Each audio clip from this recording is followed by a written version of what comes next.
भी देव थे, सब के सब देवता मिलकर के आए। और इधर जो है सबने दक्ष का स्वागत करने के लिए सब आकर के अपने आसन पर आसीत हुए। इतने में ही प्रजापति दक्ष आए, और जब प्रजापति आए तो सब के सब खड़े हुए प्रजापति का सम्मान करने के लिए कि भाई हमारे प्रजापति जी आ रहे हैं। तो सब खड़े हुए, लेकिन 3 देवता खड़े नहीं हुए। लेकिन ये मनुष्य का एक स्वभाव होता है। स्वभाव कैसा? कि आदमी ये नहीं देखता कि मुझे प्रणाम कौन कौन कर रहा है, मेरी इज्जत कौन कौन कर रहा है, या मुझसे कौन कौन बातें कर रहा है। आदमी क्या देखता है कि मेरा सम्मान किसने नहीं किया, मुझसे बोला कौन नहीं, मेरी इज्जत किसने नहीं। आदमी के मन में सदैव यही चलता रहता है, और जो नहीं करता उसके प्रति ईर्ष्या का भाव जग जाता है। अब प्रजापति दक्ष ने देखा कि त्रिदेव अपने स्थान से खड़े नहीं हुए। ब्रह्मा जी की ओर देखा, बोले भाई कोई बात नहीं, ये तो मेरे पिताजी हैं, और पिता पुत्र के सम्मान में खड़े न हो तो भी चलता है। भगवान की ओर देखा, बोले विष्णु भगवान ये तो मेरे दादाजी हैं, और दादाजी भी अपने पुत्र के सम्मान में खड़े न हो तो चलता है। लेकिन जब महादेव की ओर दृष्टि पड़ी तो मन में सोचा कि ये मेरा दामाद, इसे तो खड़ा होना था, इसे तो मेरा जो है मान सम्मान करना था। लेकिन ये भी मेरा मान सम्मान। आगे आके बैठ जाओ, आज तो बहुत पीछे बैठ के दिखाई नहीं रही। आगे माता जी आगे हिरक जो। हाँ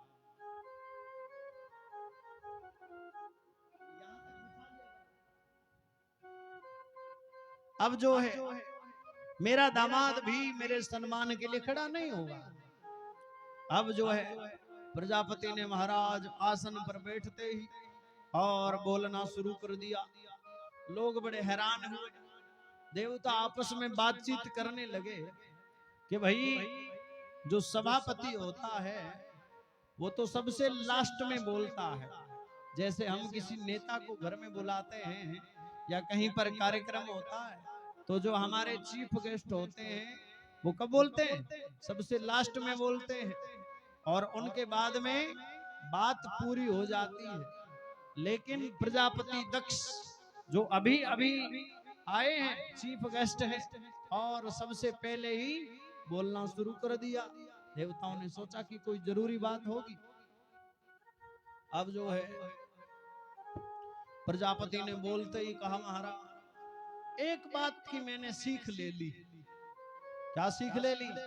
बोले जो असभ्य समाज के लोग होते हैं उन्हें सभ्य समाज में कभी नहीं बिठाना चाहिए, क्योंकि उनको पता नहीं है कि क्या मर्यादा होती है, क्या जो है प्रोटोकॉल होता है, क्या नियम होता है, क्या करना होता है।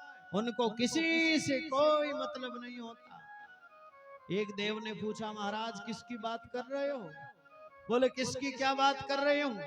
ये मेरा दामाद शिव जो मुझे देखकर भी खड़ा नहीं हुआ। अरे मैं सम्मान का भूखा नहीं हूं, लेकिन फिर भी एक नियम होता है कि जब कोई आता है तो उसका मान सम्मान करना चाहिए। लेकिन ये तो मरघट में रहता है, भूत प्रेतों के साथ रहता है, और इसका पहनावा ऐसा है कि बात छोड़ दो, लेकिन ये देवताओं के साथ में आकर बैठ जाता है। इस शिव में जरा सी भी कोई शुद्धता नहीं है, इसे कुछ नहीं पता। खैर इसका दोष नहीं है, जो आदमी भूतों के साथ रहता हो वो भूतों जैसे ही बन जाता है। अब महाराज प्रजापति दक्ष खूब सुनाने लगे। नंदीश्वर को क्रोध आ गया। नंदीश्वर महादेव से कहने लगे, प्रभु मैं आपकी बुराई नहीं सुन सकता। अगर स्वामी की कहीं निंदा हो, अगर भगवान की कहीं निंदा हो, उस निंदा को सुनने वाला बहुत बड़ा पापी होता है। इसलिए मैं आपकी निंदा नहीं सुन सकता। महादेव जी ने कहा बैठ जाओ, अभी तुम्हें पता नहीं है, ये तो ससुराल है और ससुराल में तो सबको सुननी पड़ती है, लेकिन किसी को तो जब तक विवाह नहीं होता तब तक ससुराल वालों की सुननी पड़ती है। लेकिन मेरा तो विवाह हो गया, मुझे तो अब भी ससुराल वालों की सुननी पड़ेगी।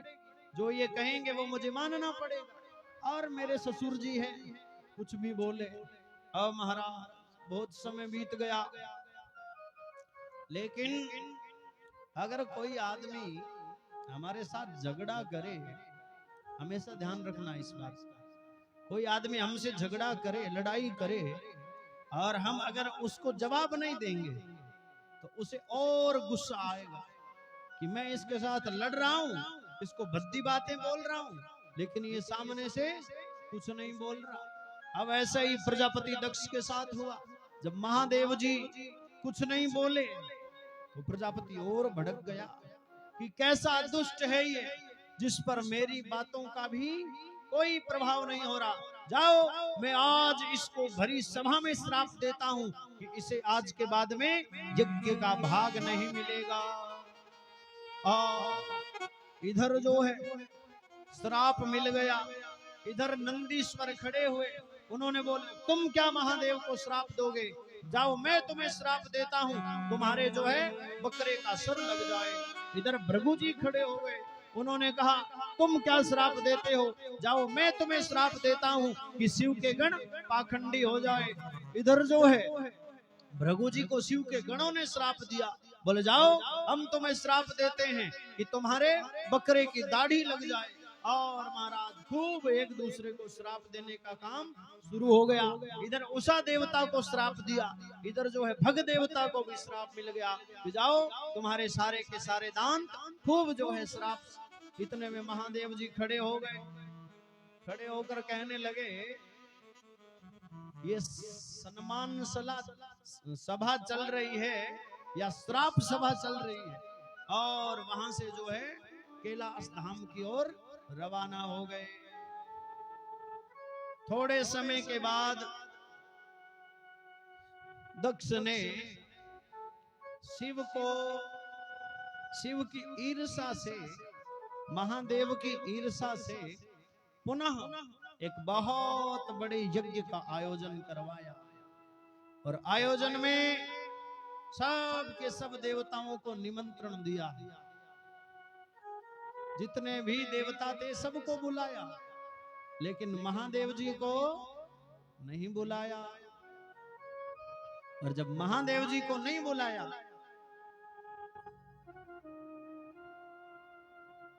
तो सब देवता, लेकिन देवराज इंद्र जितने भी देव थे वो सब के सब गए। इधर जो है आकाश मंडल से जा रहे थे तो पार्वती जी ने एक ऊपर से जाते हुए रोककर पूछा एक देवी को, बोली आप कहां जा रही हो? बोले अरे सती, तुम्हारे पिता ने बहुत बड़े यज्ञ का आयोजन किया, हम तो उस यज्ञ में जा रही है। लेकिन क्या सती, तुम्हें तुम्हारे पिताजी ने निमंत्रण नहीं दिया? क्या तुम्हें तुम्हारे पिताजी ने नहीं बुलाया? अब सती दौड़ी दौड़ी भगवान शिव के पास आई। स्वामी, मेरे पिताजी ने यज्ञ का आयोजन किया है और मुझे भी निमंत्रण दिया है, मुझे तो नहीं बुलाई, आपको शायद कहा हो। महादेव कहने लगे नहीं, मुझे भी नहीं कहा, लेकिन पिता के घर में कोई बहुत बड़ा अनुष्ठान हो, पिता के घर में कोई बहुत बड़ा कार्यक्रम हो और पुत्री पिता के घर में न जाए तो ये बहुत दुख की बात होती है, बहुत कष्टदायी बात होती है।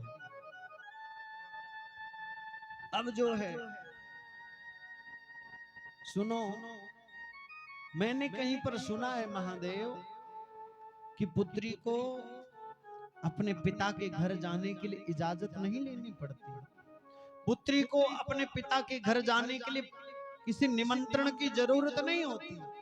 पुत्री जब चाहे अपने पिता के घर जा सकती है। महादेव, अगर आप कहो तो मैं भी मेरे पिताजी के घर जाऊं। महादेव के मना करने के बाद भी सती जब नहीं मानी तो भगवान शिव शंकर ने अपने गणों को सती के साथ में भेज दिया। अब जो है सती आई है और आकर के सती ने देखा तो कोई सती का सम्मान करने के लिए नहीं आया। किसी ने भी सती का जो है मान नहीं किया, लेकिन माता से रहा नहीं गया। जब अपनी बेटी सती को देखा तो दौड़ी दौड़ी आई और अपनी पुत्री को हृदय से लगा लिया। जितनी सती की बहनें थी सबकी सब सती को मिली, लेकिन सती जब यज्ञशाला में गई तब सती बड़ी हैरान हुई।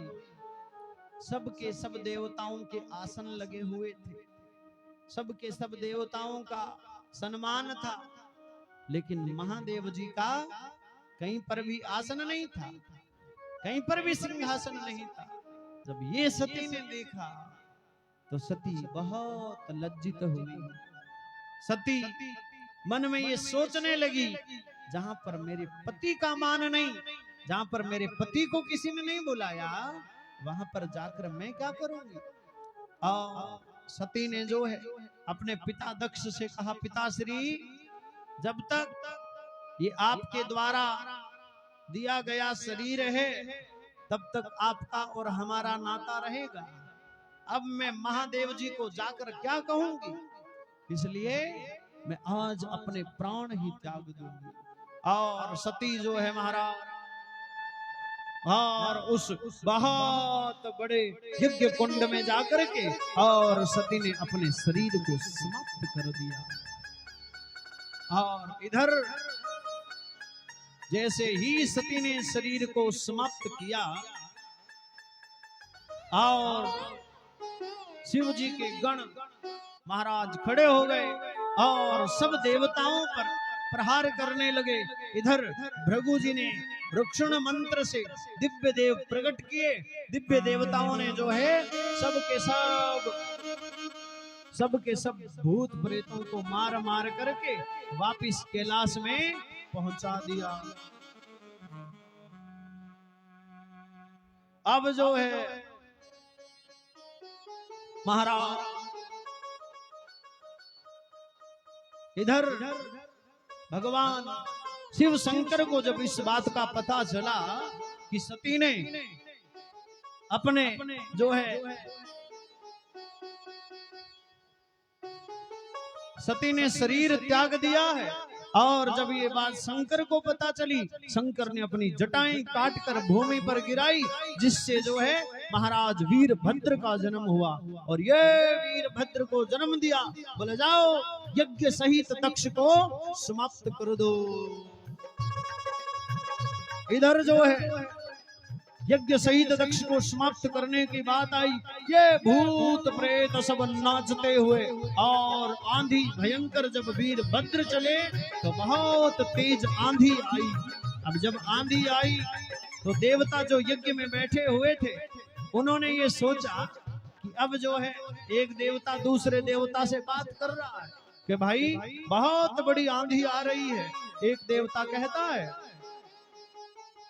अरे सुनो, मुझे तो ऐसे लगता है कि जंगल से गौ माता आ रही है, इसलिए गौ माता के पैरों की धूली उड़ रही है। दूसरा देवता कहता, जंगल से तो गाय रोज आती है, लेकिन इतनी तेज धूली कभी नहीं उड़ती। एक कह रहा है, मुझे लगता है कहीं पर लूटपाट हो गई है, डाकू पीछे पड़ गए हैं। इतने में ही जो महाराज देवता कल्पना कर ही रहे थे, ये शिव जी के भूत प्रेत वीरभद्र ने सबको आदेश दिया, बोले जाओ सब के सब देवता, जितने भी देवता थे सबके सबको पकड़ लो, कोई भी बिना दक्षिणा लिए हुए यहाँ से जाने न पाए। अब देवताओं ने महाराज सबको पकड़ के, इधर भृगु जी को पकड़ के एक गण ने जो है खीर से भरे हुए खूब सारे तपेले के अंदर डाल दिया। दूसरा गण आया, बोले महाराज आप तो यज्ञ के यज्ञ करता थे, अभी आपकी दक्षिणा बाकी है। उसने भृगु जी की दाढ़ी निकाल ली और इधर भग देवता के दांत तोड़ दिए, उषा देवता के नेत्र फोड़ दिए। सब तरफ चारों तरफ हाहाकार मच गया। सब के सब देवताओं को भूत प्रेतों ने खूब सताया। इधर जो है वीरभद्र आए, जिन्होंने तलवार ली और दक्ष की मुंडी काट कर वहीं पर समाप्त कर दी। इधर जो है दक्ष का वध हो गया। जब दक्ष का वध हो गया तब महाराज वीरभद्र जो है पुनः कैलाश की ओर लौट गए। इधर सब के सब देवता मिलकर के भगवान की शरण में गए। ब्रह्मा जी की, बोले प्रभु ये जो यज्ञ आपने रचाया है, इस यज्ञ में ये अधूरा रह गया है, अब कृपा करके इस यज्ञ को पूर्ण कर दो। ब्रह्मा जी ने कहा महाराज हमने तो यज्ञ, अब महाराज देवताओं की जब ये हालत देखी, किसी का महाराज एक कान गायब है, किसी के एक नाक है, दूसरा नाक गायब है। ब्रह्मा जी ने पूछा कि ये क्या हुआ? बोले हम तो जो है यज्ञ में गए थे, उसका ये परिणाम है। ब्रह्मा जी ने कहा एक बात बताओ, क्या वहां पर त्रिदेव थे? ब्रह्मा विष्णु और महेश, क्या वहां पर ये तीनों देवता गए हुए थे? देवताओं ने कहा महाराज नहीं। तो बोले जहां पर त्रिदेव नहीं वहां पर आप लोग क्यों गए? लेकिन खैर कोई बात नहीं। अब सब के सब महाराज मिलकर के महादेव को मनाने के लिए कैलाश पर्वत पर आए। शांताकारम शिखर सैनम, भगवान शिव शंकर की स्तुति की। भगवान तो आशुतोष है, तुरंत भोले बाबा राजी हो गए। और जब महादेव राजी हो गए तब साक्षात भगवान हरि नारायण भी वहां पर प्रकट हो गए। अब सब देवताओं ने कहा बोले महादेव चल करके वो जो है यज्ञ पूर्ण कर दो। अब वहां पर गए तो बोले लाओ यजमान। बोले यजमान का धड़ धड़ तो है, लेकिन ऊपर से मस्तिष्क गायब है। महादेव जी ने प्रजापति दक्ष के बकरे का सर लगा दिया, और जैसे ही बकरे का सर लगा प्रजापति दक्ष महादेव की स्तुति करने लगे, बम बम बम। उनसे बोला नहीं जा रहा था, और महादेव जी की स्तुति जब ऐसे प्रजापति दक्ष ने की, महादेव जी को हंसी आ गई, महादेव जी मान गए। इसलिए लोग जब भी भगवान शंकर के मंदिर में जाते हैं तो करते ना बम बम भोले, उसका कारण ये है। अब जो है भग देवता को भगवान ने कहा जाओ तुम्हें नेत्रों की आवश्यकता नहीं होगी, तुम मित्र की दृष्टि से देखो। और उषा देवता से कहा तुम्हारे दांत खत्म है, तुम्हें भोजन करने की जरूरत नहीं है, सतुआ घोल घोल करके पियो। और भृगु जी को सबको जो है सुनिश्चित किया। ऐसे महादेव जी ने जो है उस दक्ष प्रजापति के यज्ञ को संपूर्ण किया। अब सब देवताओं ने कहा महाराज कि भगवान शिव शंकर का यज्ञ में भाग नहीं है। अब जब यज्ञ पूर्ण करने की बारी आई तो भगवान शंकर कहने लगे कि भाई मैं यज्ञ क्यों पूर्ण करूं, मेरा तो यज्ञ में कहीं पर भी भाग नहीं है। सब देवताओं ने कहा आज से जो भी यज्ञ के बाद पीछे बचेगा वो सबका सब महादेव जी का होगा। इसलिए हम जब भी कोई अनुष्ठान करते हैं, यज्ञ करते हैं, तो आखिर में बोलते हैं ना पार्वती पत हर हर, सब भगवान शिव शंकर के अर्पण, बचा खुचा। लेकिन भोले बाबा तो आशुतोष हैं, महादेव जी तो इसे भी स्वीकार कर लेते हैं। इधर जो है फिर सती ने अगला जन्म लिया, हिमाचल के घर पार्वती बनकर आई और फिर पुनः भगवान शिव शंकर और मां पार्वती का सुंदर विवाह हुआ। तो आइए हम भी उस विवाह के उत्सव की कामना करते हुए भगवान का एक सुंदर भजन बोलते हैं।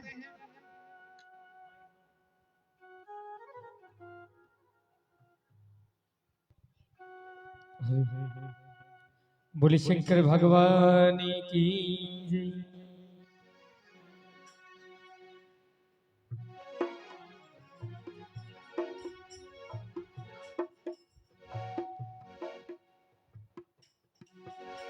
अजबे है भोलेनाथ ये दरबारी तुम्हारा, दरबारी तुम्हारा। अजबे है भोलेनाथ ये दरबार तुम्हारा, दरबार तुम्हारा। अजबे है भोलेनाथ ये दरबारी तुम्हारा, अरे तुम्हारा।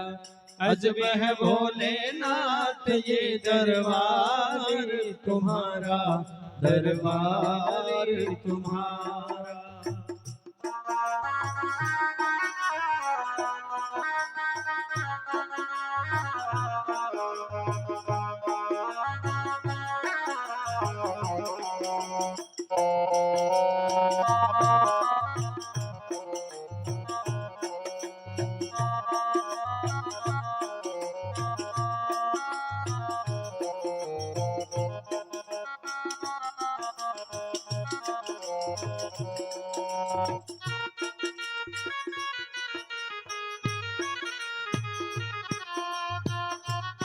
क्या बात है।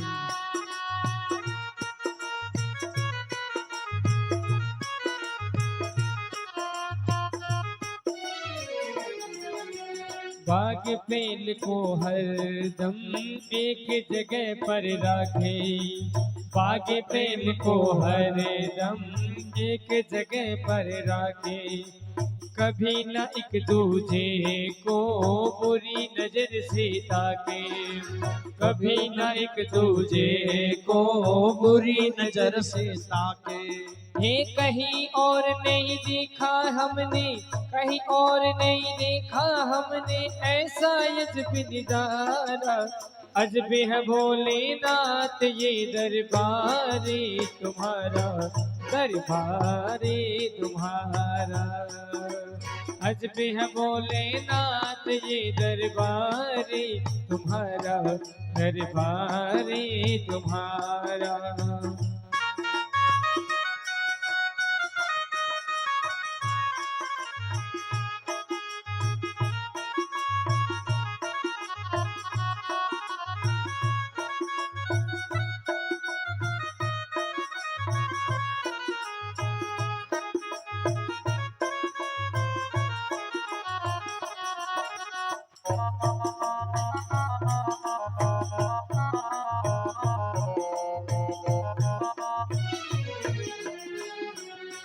ये गणपति राखे चूहा कभी शरप नहीं छुआ, गणपति राखे चूहा कभी सरप नहीं छुआ। भोले सर्प लटकाए माँ कार्तिक मोर न जाए, भोले सर्प लटकाए कार्तिक मोर न जाए। आज का कानून नहीं है तेरा, आज का कानून नहीं है तेरा, अनुशासित है सारा। अजबे है भोलेनाथ ये दरबारे तुम्हारा, दरबारे तुम्हारा। अजबे है भोलेनाथ ये दरबारे तुम्हारा, दरबारे तुम्हारा। बोलो शिव शंकर महादेव की जय। ऐसे जो है महाराज भगवान शिव शंकर की सुंदर महिमा हुई। इधर जो है पुनः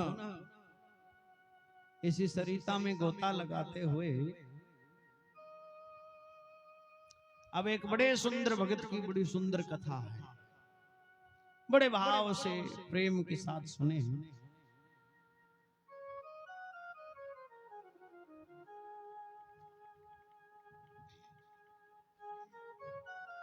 और ये कथा भागवत की बड़ी सार गर्भित कथा है। गजेंद्र मोक्ष ये मनुष्य के जीवन पर आधारित कथा है कि कैसे मनुष्य का जीवन उदय से लेकर के अस्त की ओर जाता है। जैसे सूर्य भगवान रोज निकलते हैं ना, सुबह सुबह सूर्य समय पे आते हैं और शाम को समय पर लौट जाते हैं। कभी ये सुना है कि आज 1 घंटा सूरज ज्यादा निकलेगा? कभी नहीं निकलता।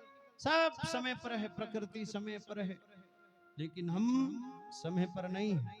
उसी प्रकार हमारा जन्म तो समय पर होता है और मृत्यु भी समय पर हो जाती है। हम कितना भी प्रयास करें लेकिन हम मृत्यु को नहीं रोक सकते। और ये बात भी पक्की है कि जब तक परमात्मा नहीं बुलाएगा तब तक आदमी जाता नहीं। तो गजराज जो है जंगल में अपने परिवार के सहित रहते थे। एक सुंदर बच्चे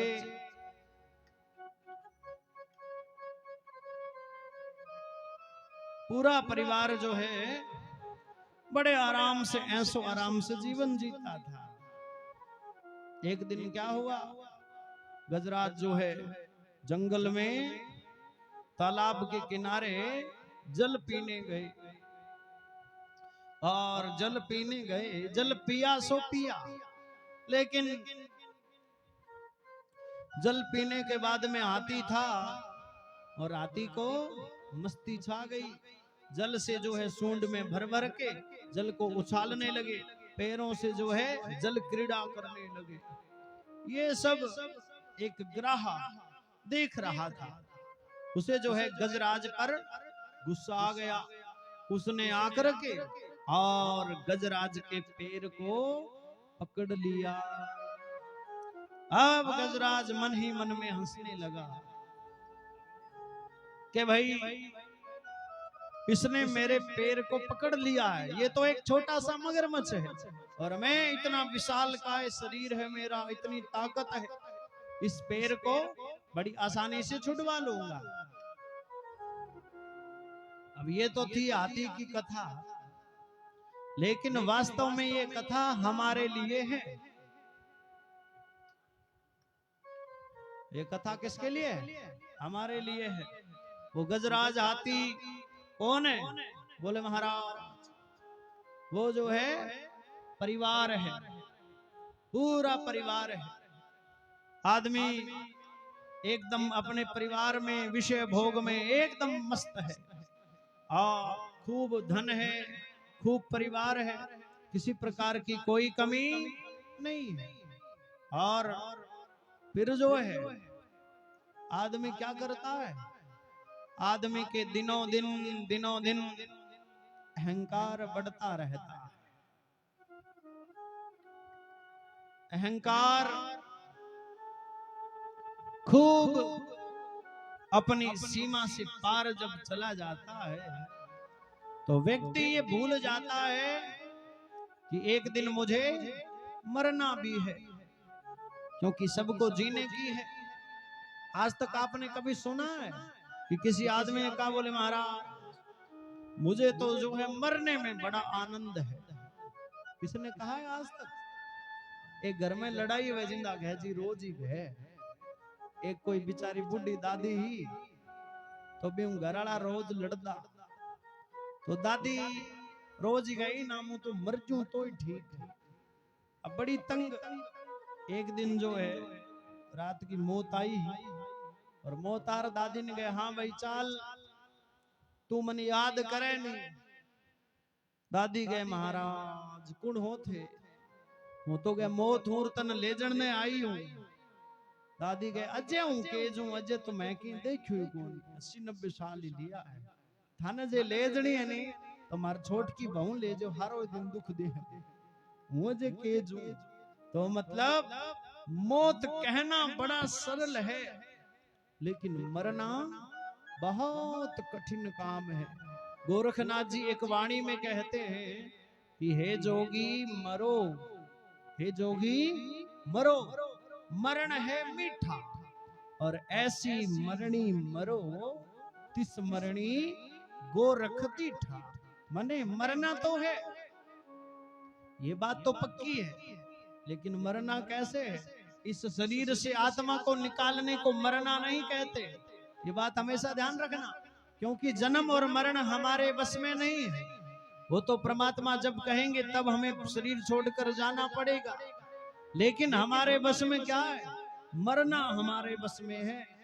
अब बोले महाराज कुकर की बात करो, मरणो बस में कुकर है, तो मरना बस में ऐसे है कि हम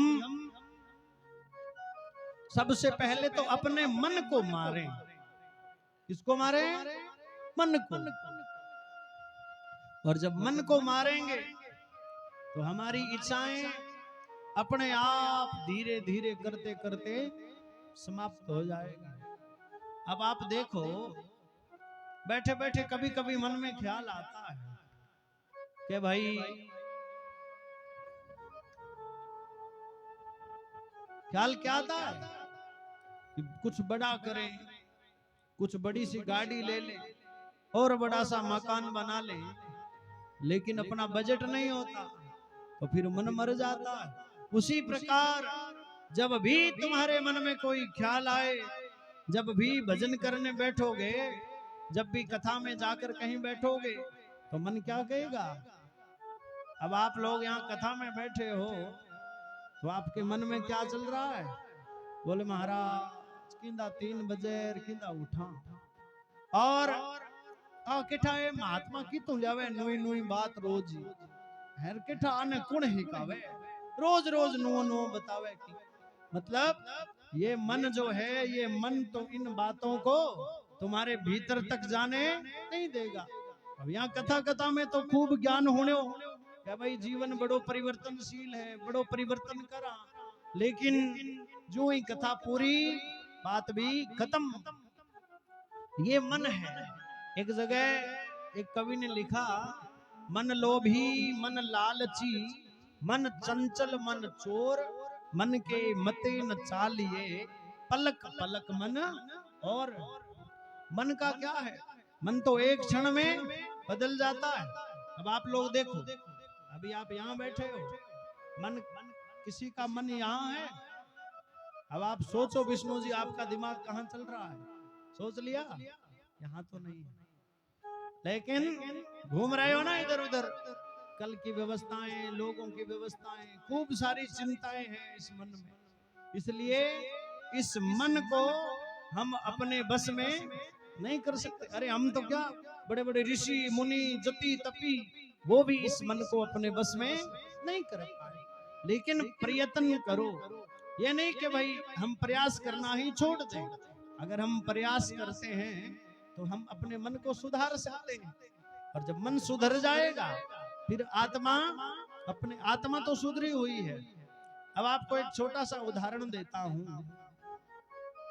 हम जब भी कोई काम करते हैं, चलो लगा लो कोई गलत काम, उस समय हमारे 2 आवाजें आती। एक आवाज तो आती है कि भाई कर दे, तुझे कोई नहीं देख रहा, किसी को पता नहीं चलेगा, कुछ नहीं होगा, घटना कुछ भी नहीं हो सकता है, तू कर दे। लेकिन वहीं पर दूसरी आवाज आती है, क्या? बोले नहीं, ये काम तेरे लिए नहीं है, ये काम शोभायमान नहीं है। अगर कल को कुछ घटना घट गई, बाद में क्या करोगे? लेकिन हम क्या करते हैं? हम उस दूसरी आवाज को दबा देते हैं ना, के तो की कोने जी है जो देख इक्र कर दे, और उस पहली आवाज के पीछे पीछे चले जाते हैं। लेकिन बाद में जब समस्या होती है जिंदा कहांगे भाई पहला जे आपने होच लिया तो को काम ही हमारा मने आदमी अपने मन की आवाज को सदैव सुनता है लेकिन आत्मा की आवाज को सदैव दबा देता है। इसलिए ये लोग है ना आत्मा।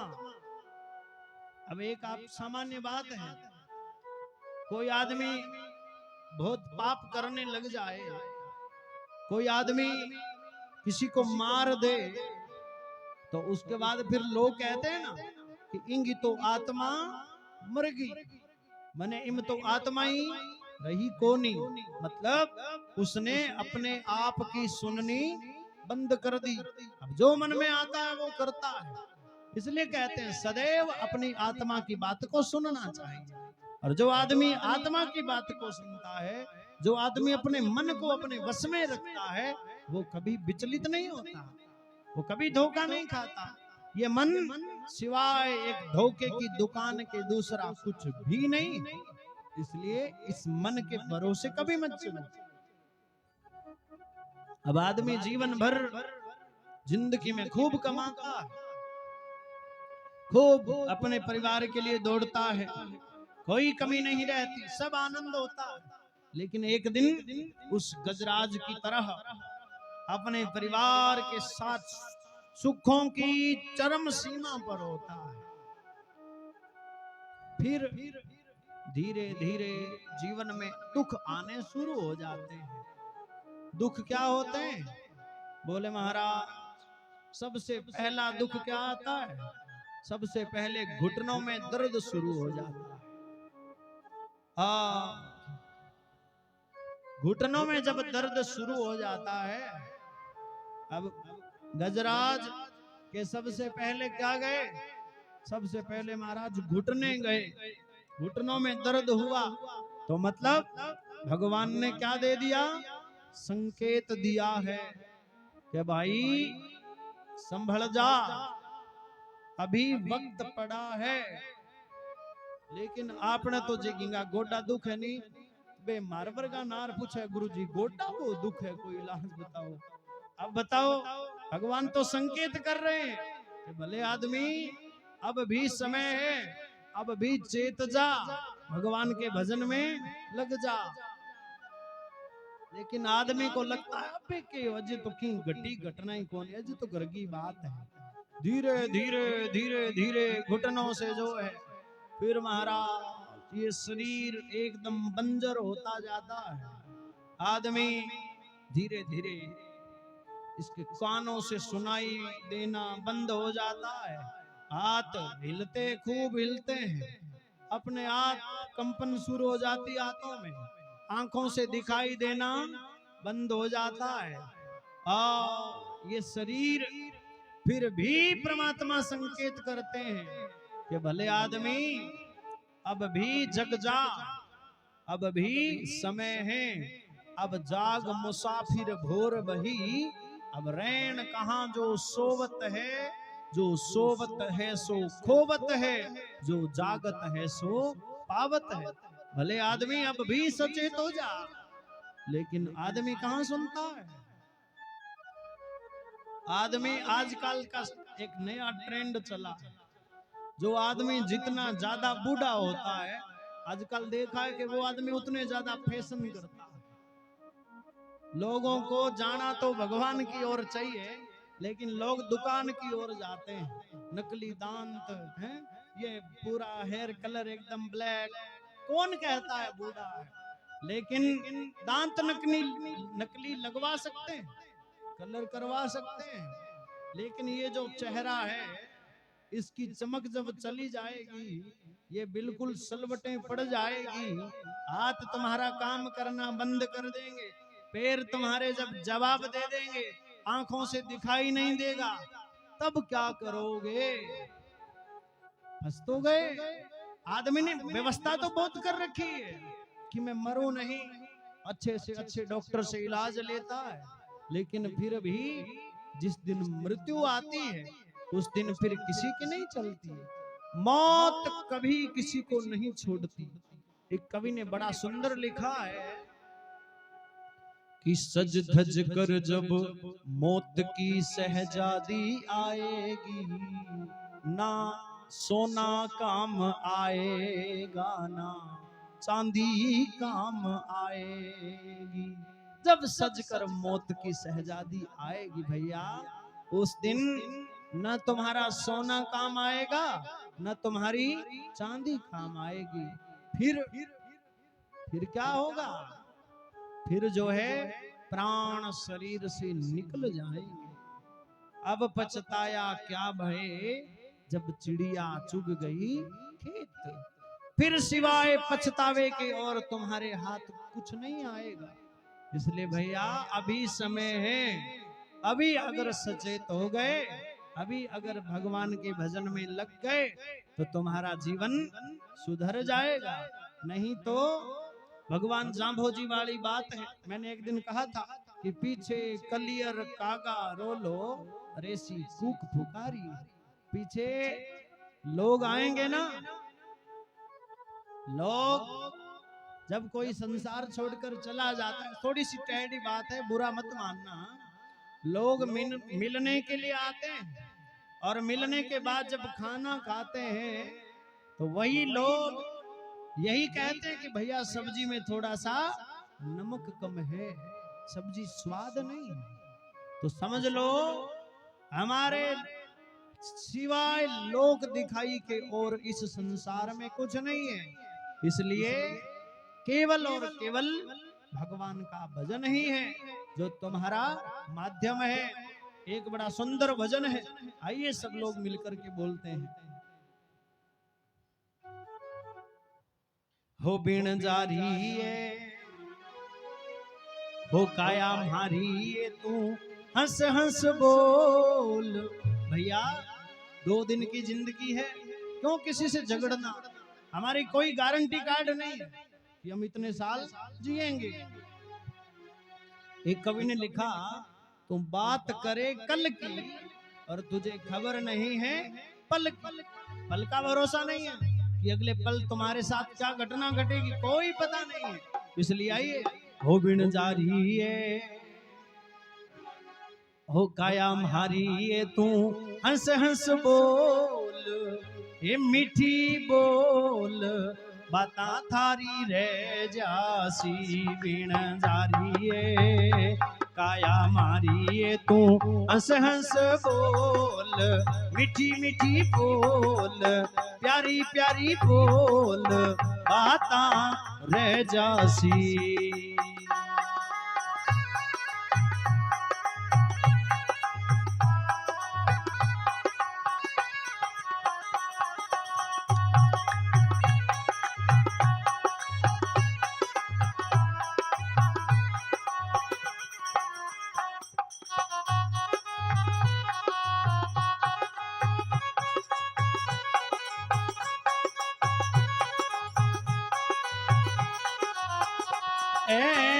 परदेसी मत जान माने, परदेसी मत जान, दादो थारो लद जासी बिन जारिए, काया मारिए तो हंस हंस बोल, मीठी मीठी बोल, बाता रह जासी।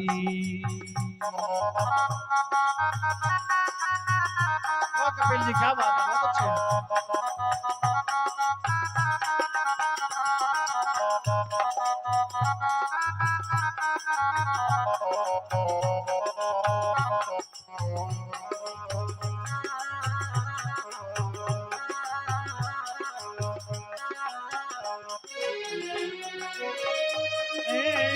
कंठी माला काठ की जी, कंठी माला काठ की जी, जामे रेशमी सूत,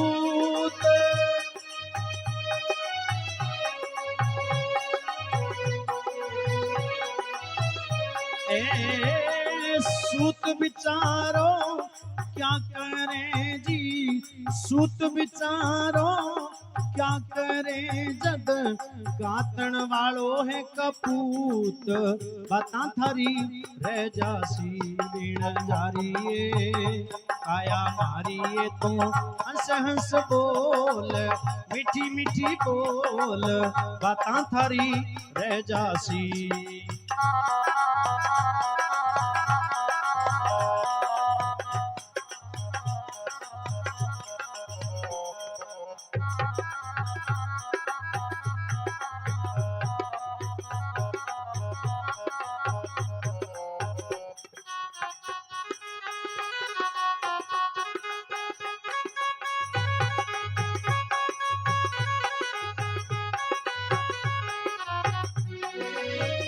रामा थारे बाग में वो रामा थारे बाग में जी लंबा पेड़ खजूर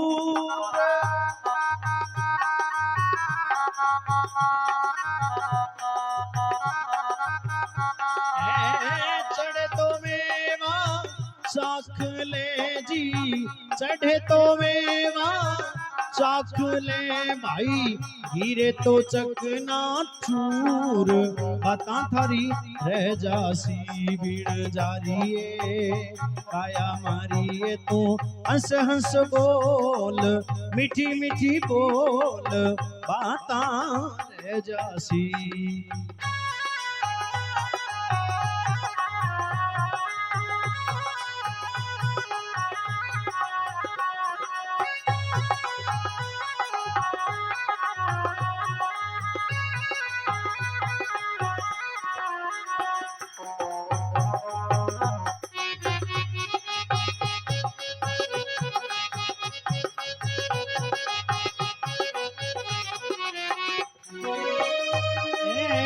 बालपने में भजली बालपने भजी यो नहीं जी यो ना हरी संग है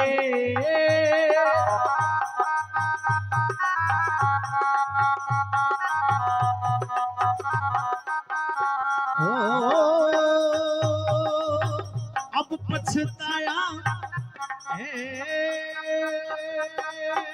अब पछताया क्या होवे जी चिड़िया चुग गई खेत बाता थारी रह जासी बीण जारी आया मारी तू हंस हंस हंस हंस हंस हंस हंस हंस बोल बाता थारी रह जासी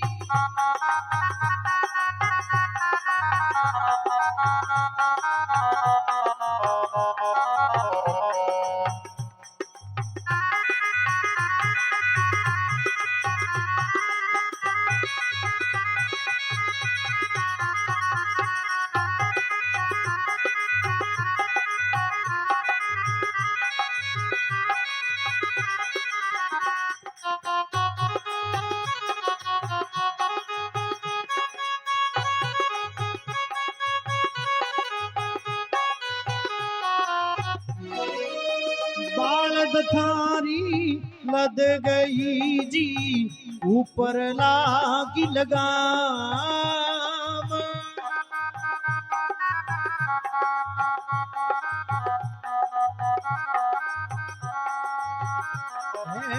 रामानंद रा भण कबीरा रामानंद रा भण कबीरा बेटी मौजा मान बाता थारी रह जासी बीण जारी काया मारी तो हंस हंस बोल मीठी मीठी बोल बाता थारी रह जासी ओ मारा हंसला रे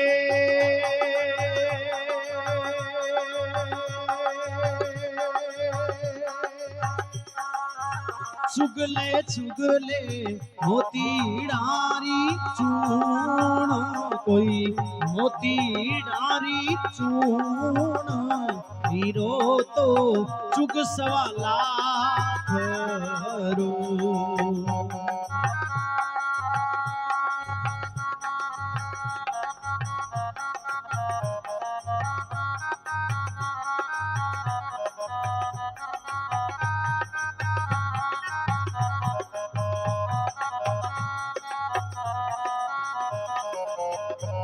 ओ मारा हंसला रे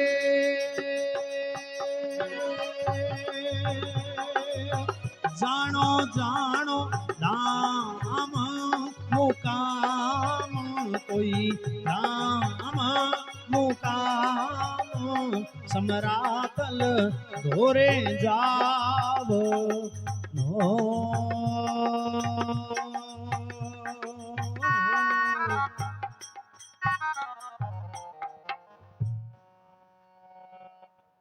बोलो जम्बेश्वर भगवान की भागवत महापुराण की। अब जो है धीरे धीरे करते करते हाथी का पूरा शरीर ग्रह ने ग्रसित कर लिया।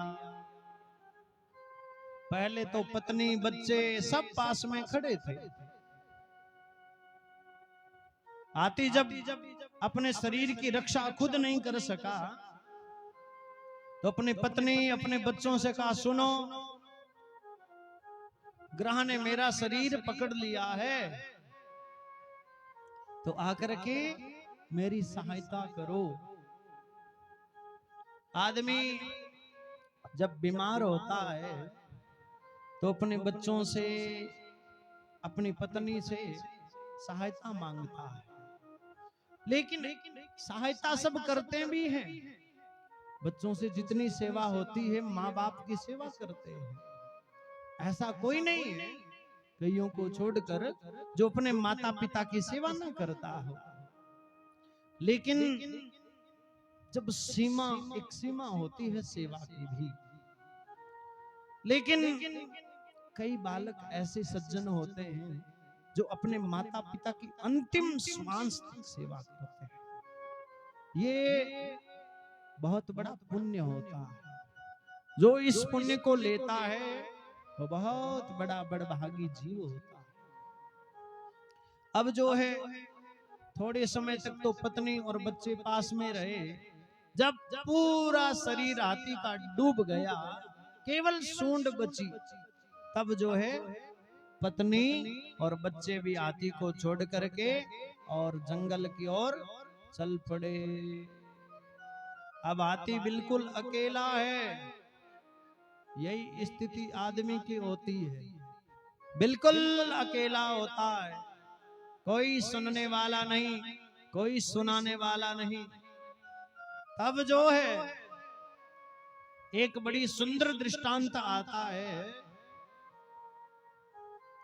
एक बार एक लकड़हारा जंगल में लकड़ियां काटने के लिए गया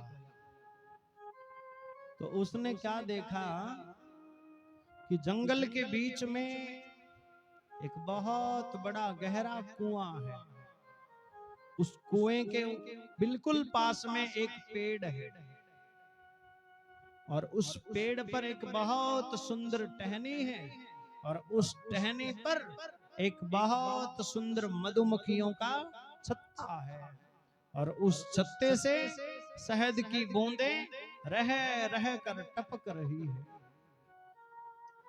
अब शहद जब उसे गिरता हुआ दिखाई दिया तो आदमी के मन में लालच आया कि भाई जरा शहद चख लिया जाए। लेकिन उसने नीचे झांक कर देखा तो नीचे तो गहरा कुआं है और उस कुएं में एक काले रंग का सर्प फन फैलाए बैठा है और ऊपर देखा तो एक पकड़ने के लिए तो टहनी है, लेकिन उस टहनी को एक सफेद रंग का चूहा और एक काले रंग का चूहा धीरे धीरे अपने दांतों से कुतरने में लगे हुए हैं। अब आदमी शहद के स्वाद में ये सब भूल गया और उस कुतरती हुई टहनी को पकड़ा और शहद पीने लगा। जब शहद पीने लगा तो मन में भाव आया कि 2-4 बूंदे पीऊंगा फिर जो है साइड हो जाऊंगा। लेकिन शहद पीने लगा, शहद का स्वाद इतना है कि आदमी भूल गया कि मुझे इस टहनी को छोड़ना भी है। अब टहनी पकड़ी हुई है, शहद पी रहा है। धीरे धीरे करते करते उन दोनों चूहों ने उस टहनी को कुतर दिया। जैसे ही कुतरा, टहनी कुएं में गिरी और उस आदमी को सर्प ने डस लिया। आदमी की मृत्यु हो गई। यही कहानी हमारे साथ है। ये संसार एक बहुत बड़ा जो है जंगल है। जंगल में मौत का कुआं है। काल रूपी सर्प फन फैलाए हुए बैठा है और आदमी जो है संसार की उसी शहद रूपी इस चकाचौंध में डूबा हुआ है कि ये मेरी माता है, ये मेरी पत्नी है, ये मेरे बच्चे हैं, ये मेरी गाड़ी है, ये मेरा मकान है। और धीरे धीरे चूहे कौन है? बोले एक है रात, दूसरा दिन। रोज एक रात एक दिन बीत रहा है, रोज बीत रहा है, रोज खत्म हो रहा है, प्रतिदिन दिन घट रहा है। आदमी क्या सोचता है? बोले भाई थोड़े से साल और संसार में रह लूं, 2-4 साल और रहूं, फिर जो है भक्ति करने पर ही है। ये माताएं बहनें, जब कोई एक माता जी में गयो, माता जी थे माला ही कौन फेरो, गुरुजी अजय तो मेरा हगड़ो ही बुढ़ापो पड़ो है।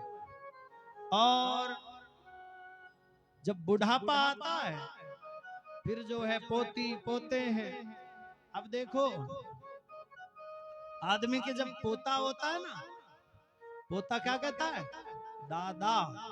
मतलब अभी आपका काम खत्म हो चुका है, अभी आपको आप जा सकते हो, आप आजाद हो। इतने में क्या हो जाता है?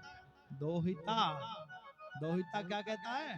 नाना अभी नहीं जाना, अभी काम बाकी है। क्या काम? बोले मेरी माँ को भात भरना है। अब दादाजी जो है, पोता कह रहा है जाओ, दोहिता कह रहा है नाना। अब दादा और नाना के चक्कर में आदमी फिर न तो जाता और वो भगवान को भी भूल जाता है। कभी पोते को खिलाने में, कभी दोहितों को खिलाने में आदमी का जीवन बीत जाता है। और आदमी को कब जो है वो काल रूपी सर्प आकर डस लेता है कोई पता नहीं रहता। क्योंकि इस संसार में भगवान जाम्बोजी का एक शब्द मुझे याद आता है कि आवत काया ले आयो थो और जाते सूको जागो, आवत खिण इक लाई थी पर जाते खिण ना लागो। मतलब जब इस धरती पर आए थे तो क्या लेकर आए थे? ये शरीर। और जब यहां से जाएंगे तो शरीर भी छोड़ जाएंगे। आदमी चला जाता है, पीछे शरीर बच जाता है। लोग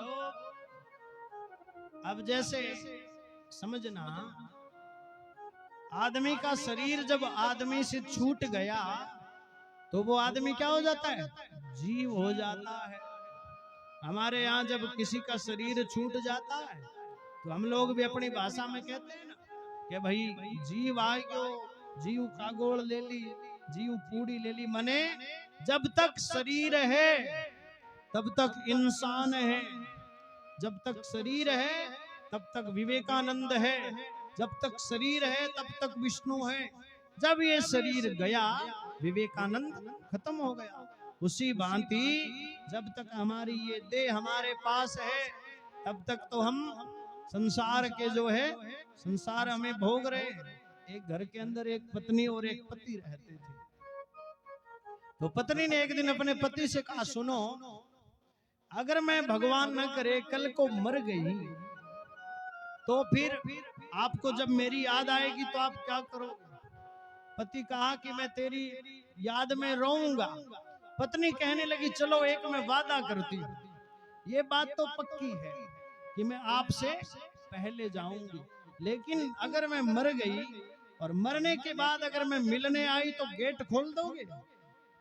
पति कहने लगा महाराज जब तक जीवित है तब तक पति पत्नी का नाता है, जैसे ही शरीर खत्म सब रिश्ते नाते खत्म, माता पिता का रिश्ता खत्म, भाई का रिश्ता खत्म, इसलिए जब तक शरीर है तो मैं ये नहीं कहता कि भाई सब कुछ छोड़ छाड़ के महात्मा बन जाओ, ऐसा नहीं। अभी हम पर बहुत जिम्मेदारियां हैं, लेकिन थोड़ा थोड़ा समय निकाल करके प्रभु का भजन करो, क्योंकि यहाँ से कुछ लेकर नहीं आए थे, कुछ लेकर नहीं जाएंगे। एक कवि ने बड़े सुंदर एक भजन में भाव है,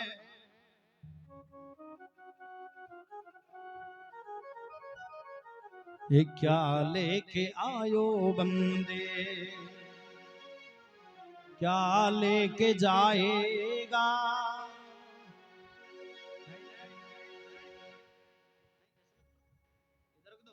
क्या लेके जाएगा, 2 दिन की जिंदगी है, 2 दिन का मेला, 2 दिन की जिंदगी है, 2 दिन का मेला,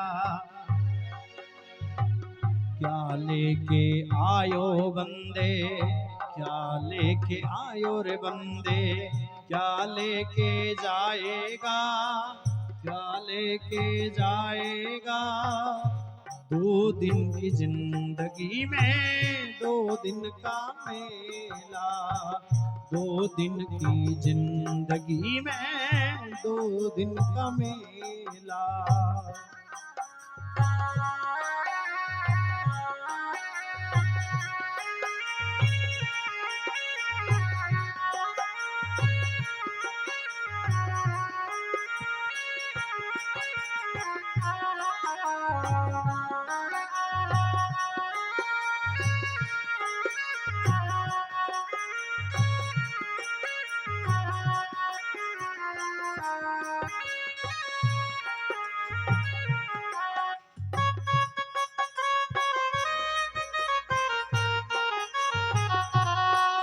इस जगत सराय में मुसाफिर रहना 2 दिन का,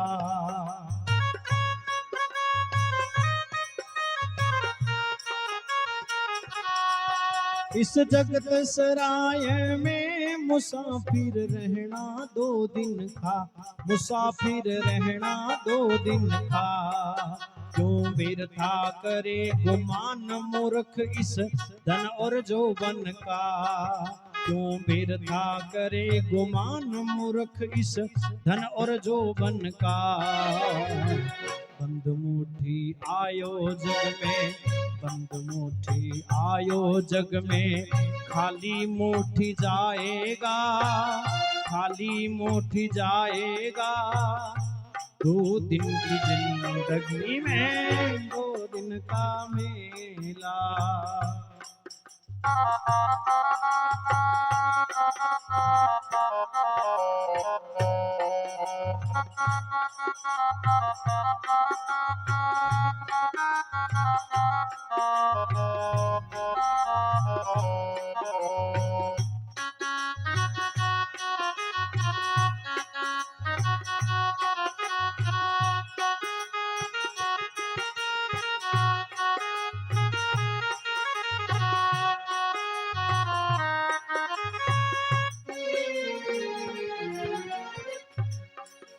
ओ कहाँ गए बलवान 3 बार धरती तोलनिया,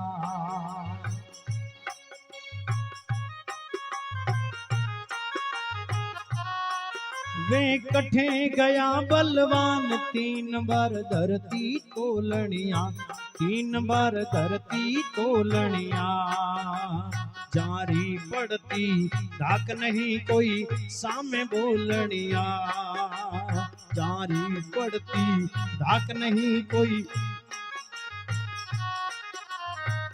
निर्भय डोलनिया नर, निर्भय डोलनिया नर, गया है अकेला, गया है अकेला, 2 दिन की जिंदगी में 2 दिन का मेला।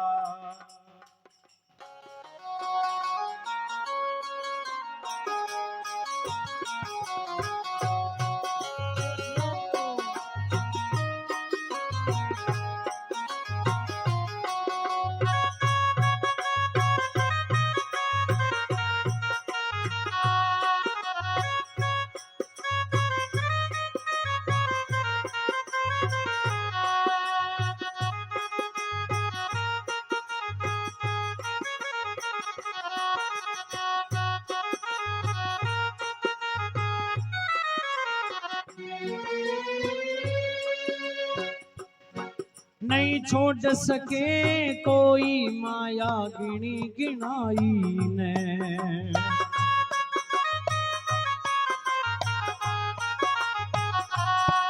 नहीं छोड़ सक्या रे कोई माया गिनी गिनाई ने, माया गिनी गिनाई ने। गडकोटा की नीम छोड़ गए चिणी चिनाई ने, गडकोटा की नीम छोड़ गया चिणी चिनाई ने। चिणी रे चिनाई नर, चिणी रे चिनाई नर, गया है अकेला, गया है अकेला।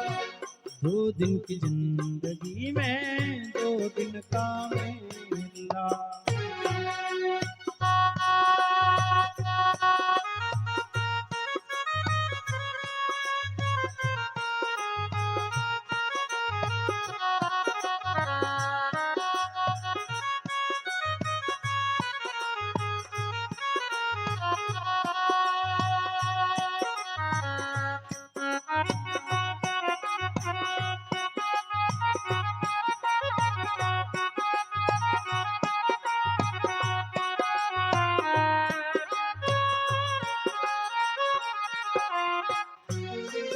इस काया का है बाग, भाग बिन पाया नहीं जाता।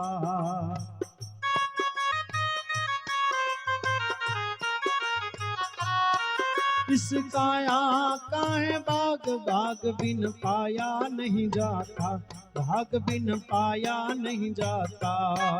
कहे शर्मा बिना नसीब तोड़ फल खाया नहीं जाता, शर्मा बिना नसीब तोड़ फल खाया नहीं जाता। गाया नहीं जाता जग में, गाया नहीं जाता जग में, हरि गुण गेला। 2 दिन की जिंदगी में 2 दिन का मेला। आदमी मुसाफिर है,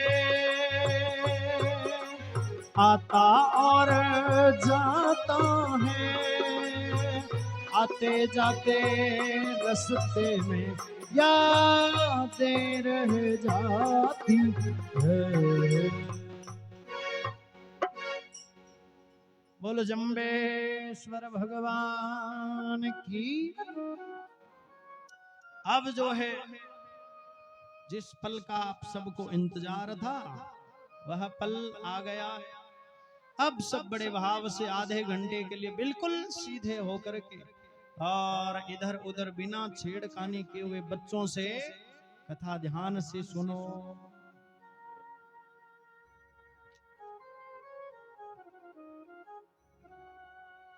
आज तो नींद नहीं आई, 2 टाबर कन्न बैठा लेवण कोदी नहीं। तो महाराज सुखदेव जी राजा परीक्षित को भागवत का उपदेश करते रहते हैं। अब जो है भरत वंश की जब बात आती है तो भरत संकुला, इस संकला में भरत वंश की कथा महाराज सुनाते हैं। भगवान का जन्म सूर्य वंश में हुआ, क्योंकि जब राम बनकर आए थे तो चंद्र वंश में आए थे और कृष्ण बने तो सूर्य वंश में आए हैं। तो भगवान इस धरती पर क्यों आते हैं पहले तो ये समझते हैं। क्या कारण होता है कि भगवान को वैकुंठ लोक छोड़ करके और यहाँ पृथ्वी पर आना पड़ता है। एक गीता का बड़ा सुंदर श्लोक है, यदा यदा हि धर्मस्य ग्लानिर्भवति भारत अभ्युत्थानम् अधर्मस्य तदात्मानं सृजाम्यहम्। पवित्राणाय साधुना विनाशाय च दुष्कृता धर्म संस्थापनार्थाय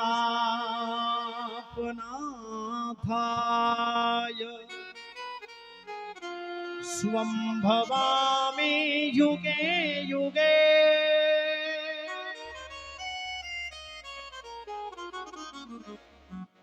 यदा यदा ही धर्मस्य, जब जब धर्म की हानि होती है। हे भारत, भारत कहकर किसको संबोधित किया है? अर्जुन को, कि हे अर्जुन, क्योंकि अर्जुन भरतवंशी है, इसलिए भगवान कह रहे हैं यदा यदा ही धर्मस्य ग्लानिर्भवति भारतः। भारत मने हे अर्जुन, जब जब इस धरती पर धर्म की हानि होती है, अभ्युत्थानम अधर्मस्य, और धर्म अधर्म जब बढ़ने लग जाता है, जब पाप इस धरती पर फैलने लगता है, जब दुष्ट लोगों की संख्या हद से ज्यादा बढ़ जाती है, तदात्मानं सृजाम्यहम्, तब तब मैं उन सभी की रक्षा करने के लिए यहाँ पर अवतार लेकर के आता हूँ। पवित्राणाय साधूनाम विनाशाय च दुष्कृताम। जब जब भगवान के संतों पर, भगवान के भक्तों पर संकट आता है, व्याधि आती है, उन सभी को जब जब सताया जाता है, तब तब स्वं भवामि युगे युगे, पुनः धर्म की स्थापना करने के लिए मैं युगों युगों में अवतार लेकर के अवतरित होकर के आता हूँ और पुनः धर्म की ध्वजा को लहराता हूँ। रामायण की माने तो जब जब हो ये धर्म की हानि, बाढ़ई असुर अधम अभिमानी, तब तब धरई प्रभु विविध शरीरा।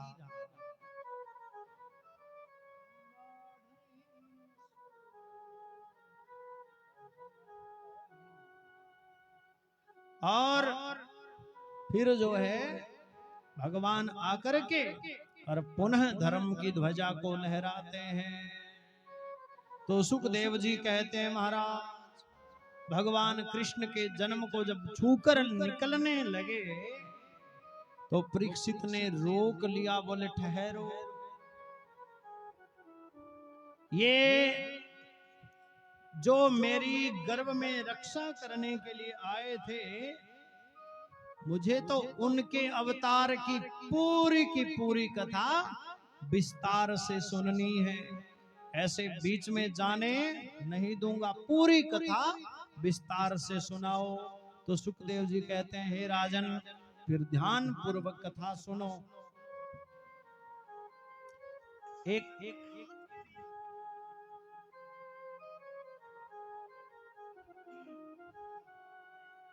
सूरसेन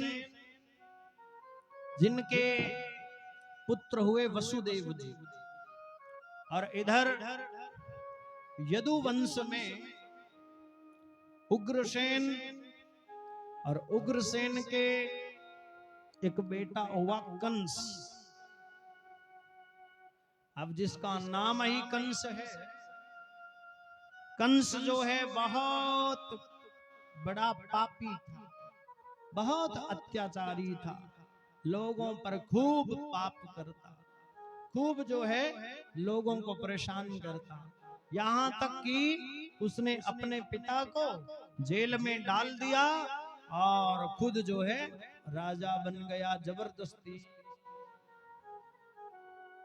लेकिन लोग कंस को राजा नहीं मानते थे कि भाई ये तो अधर्मी है, पापी है, विधर्मी है, ये अगर राज करेगा तो प्रजा का नाश कर देगा। कंस को जब ये बात पता चली तो कंस ने अपने सलाहकारों से बातचीत की कि भाई कोई ऐसा काम बताओ जो काम मैं करूं और उस काम के करने के बाद में प्रजा में मेरी इज्जत बढ़ जाए, कि कंस बहुत भला आदमी है। हमारे यहाँ भी जब किसी को नेता बनना होता ना, तो वो रोज समाज सेवा में आगे रहता है। आप देखना, जब किसी को टिकट लेनी होती है ना, तो सबसे पहले समाज सेवा के स्थान पर वही आदमी जा पहुंचता है।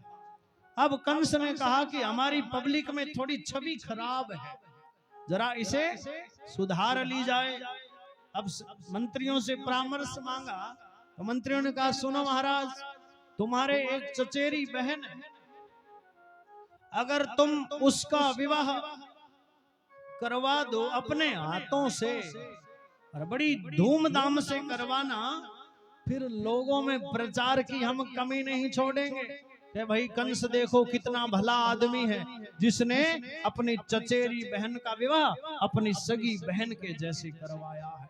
हम खूब तुम्हारा प्रचार, बड़ी बड़ी हेडिंग लगा देंगे महाराज हर गली चौराहे में कि भाई ऐसे भले सज्जन है कंस जी। कंस उनकी बातों से एग्री हो गया, मान गया कि हम ऐसा ही करेंगे।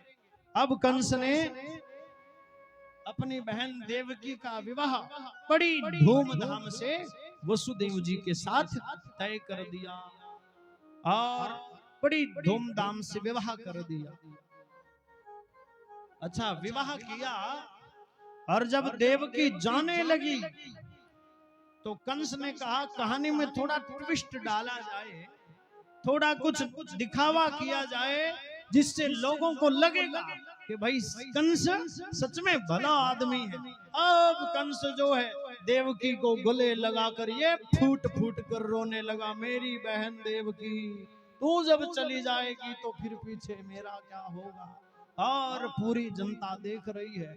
इधर कंस ने अपने जो है कुछ लोग छोड़ रखे हैं, वो कह रहे हैं ऐसा शासक और कहां मिलेगा जो अपनी बहन को भी विदा होते नहीं देख सकता।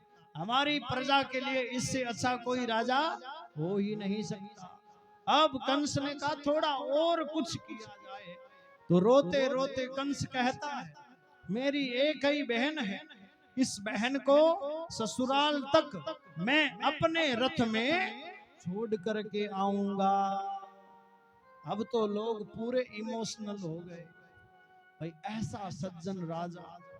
हमारे यहाँ भी नेताओं को जब वोट लेने होते हैं तो नेता अक्सर ऐसे काम करते हैं कि जिससे पब्लिक उनकी सपोर्ट में आ जाए।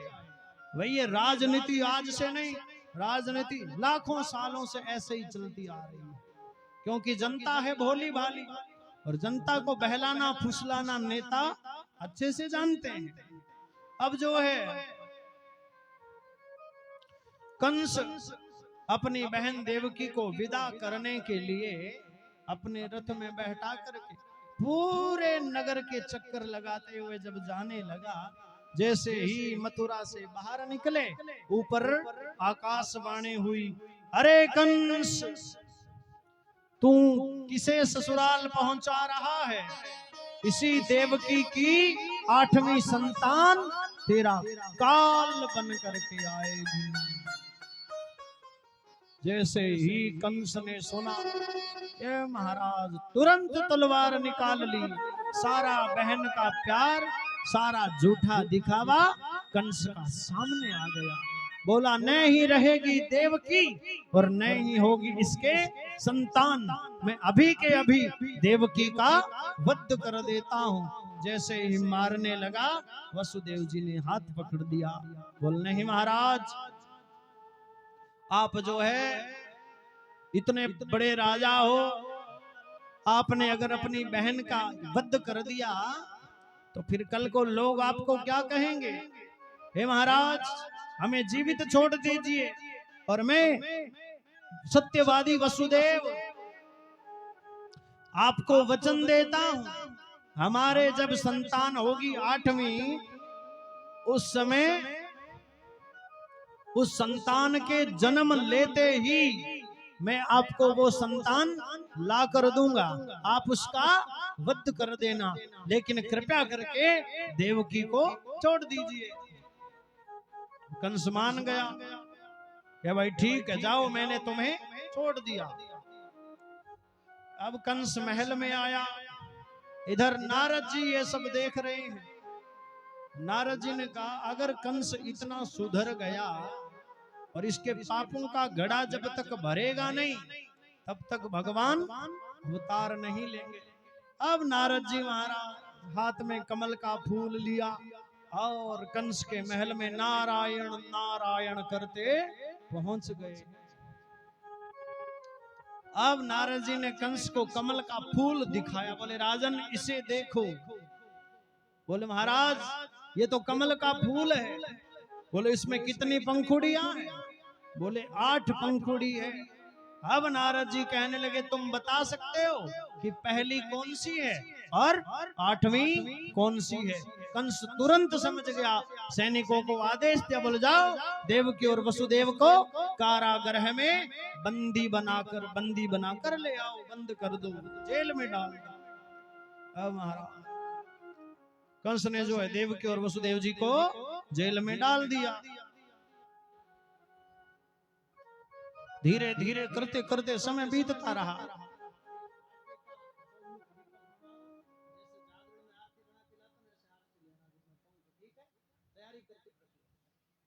अब जो है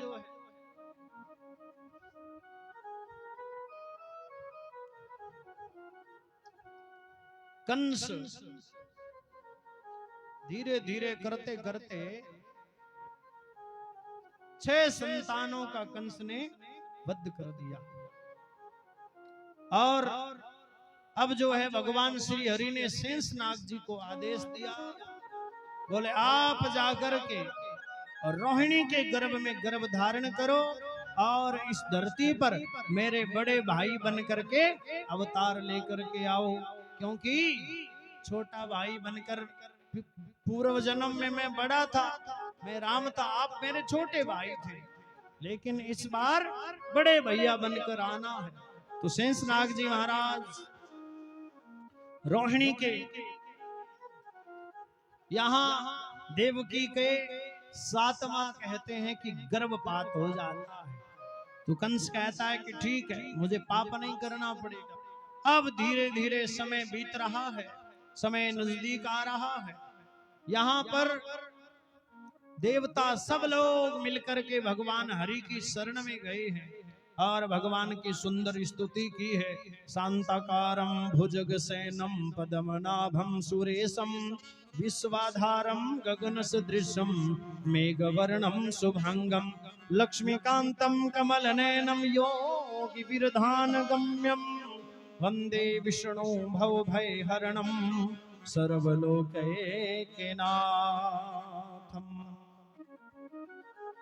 हे प्रभु, हे शंख चक्र गदाधारी, हे कौस्तुक मणिधारी, हे भगवान, हे हरि, अब आप कृपया करके धरती पर अवतार लेकर के और दुष्टों का संहार करें और पुनः धर्म की ध्वजा को लहराएं।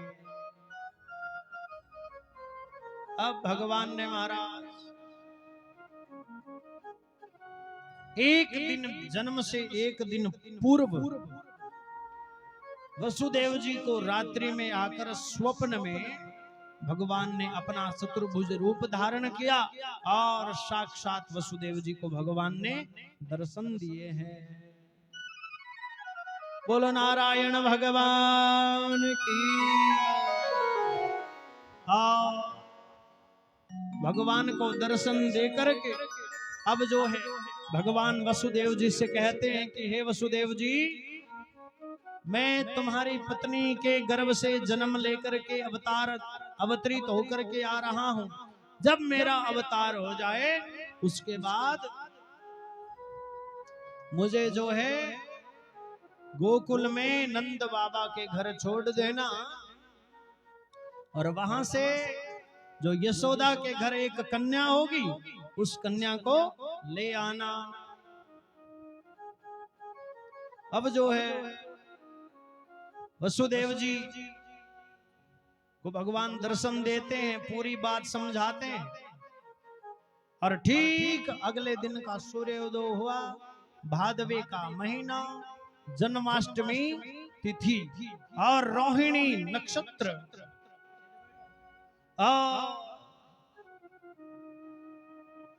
महाराज रोहिणी नक्षत्र है। सब जगह पूरी पृथ्वी आज आनंदमय है, क्योंकि आज भगवान अवतार लेकर के आ रहे हैं, प्रकट होकर के आ रहे हैं। आज मेरे ठाकुर जी का जन्म हो रहा है, आज मेरे बांके बिहारी आ रहे हैं, आज मेरे नंद नंदन आ रहे हैं, आज मेरे माधव आ रहे हैं, आज मेरे गोपाल इस धरती पर अवतार लेकर के आ रहे हैं। ठीक रात्रि मध्य रात्रि का समय आता है और चारों ओर से जो है प्रकाश ही प्रकाश हो जाता है, क्योंकि भगवान साक्षात माँ देव की गर्भ से प्रकट होकर आते हैं। बोले न मोर मुकुट वंशी वाले की, देवकी के लाल की। और जैसे ही भगवान का प्राकट्य होता है, इधर जो है वसुदेव जी महाराज खड़े होकर के भगवान को उठाते हैं और एक टोकरी में डाल देते हैं और भगवान को टोकरी में बिठाते हैं। बिठाकर जैसे ही भगवान वसुदेव जी चलने लगते हैं, इतने में वसुदेव जी क्या देखते हैं?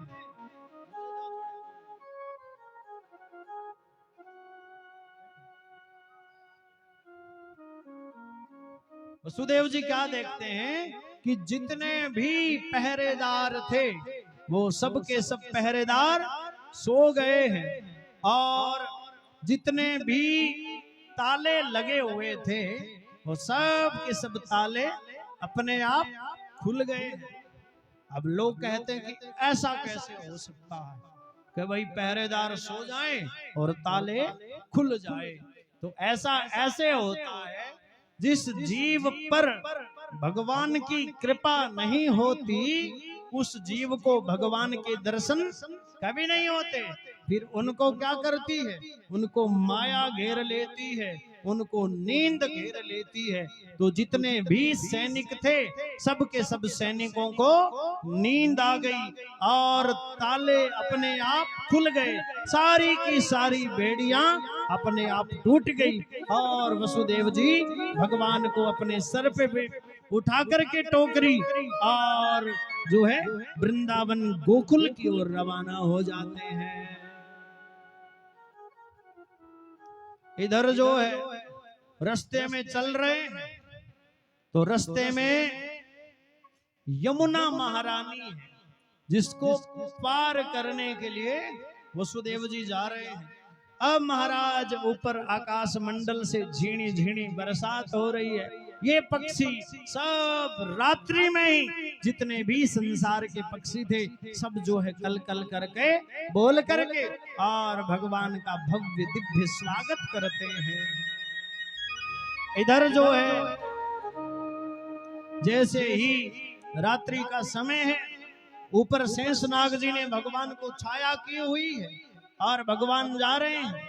यमुना महारानी में जब वसुदेव जी ने प्रवेश किया तो यमुना रानी ने सोचा कि आज मेरे ठाकुर जी, आज मेरे प्रीतम पहली बार हमारे घर आए, आज प्रभु पहली बार दर्शन देने आए हैं, आज प्रभु के चरण स्पर्श किए बिना जाने नहीं दूंगी। यमुना ने अपने भाव को तेज कर लिया। महाराज वसुदेव जी के ऊपर से यमुना बहने लगी। भगवान ने सोचा ऐसे तो यमुना अपने हमारे पिताश्री को डुबो देगी। भगवान ने महाराज अपना एक पैर बढ़ाया और यमुना महारानी ने भगवान के उस चरण को स्पर्श किया और पुनः यमुना बिल्कुल शांत होकर के बहने लगी। बोले यमुना मैया की। इधर जो है भगवान को लेकर के वसुदेव जी गोकुल में नंद बाबा के घर जा पहुंचे और वहां पर नंद बाबा के घर गए, भगवान को सुलाया यशोदा के पास में, और जब पास में उनकी यशोदा की पुत्री सो रही थी, उसको वसुदेव जी लेकर पुनः जो है मथुरा आ जाते हैं। जैसे ही मथुरा आते हैं, सारे के सारे कारागृह पुनः बंद हो जाते हैं, सब ताले लग जाते हैं, बेड़ियां लग जाती है, और सब के सब सैनिक पुनः उठ खड़े होते हैं।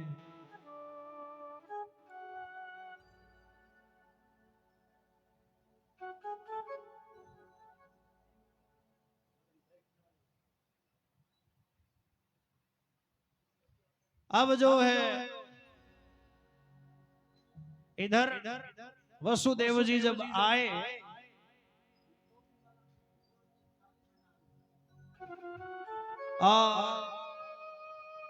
बेड़ियां लगी, कंस को किसी ने सूचना दी कि देवकी के संतान हुई है। कंस उसे मारने के लिए आया, और मारने आया तो देखा आगे तो कन्या है, लेकिन कंस ने सोचा क्या पता मेरे साथ धोखा हो। कन्या को जब मारने के लिए गया, जैसे ही पत्थर पर पटका और वो कन्या आकाश मंडल में उड़ गई और अष्टभुज दुर्गा माता का रूप धारण कर लिया, और कंस से कहने लगी, अरे कंस, तू किसे मारने आया है? तुझे मारने वाला तो गोकुल में जन्म ले चुका है। इधर जो है सुबह हुई, प्रभात हुई, और जैसे ही प्रभात हुई, नंद की एक बहन थी नंदनी, उसने जब यशोदा को जाकर देखा तो आहा, सांवले रंग का सुंदर कन्हैया मां यशोदा की बगल में लेट रहा है।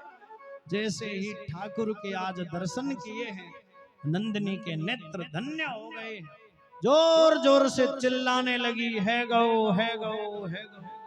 आसपास में ग्वाल बाल काम कर रहे थे, उन्होंने पूछा क्या हुआ?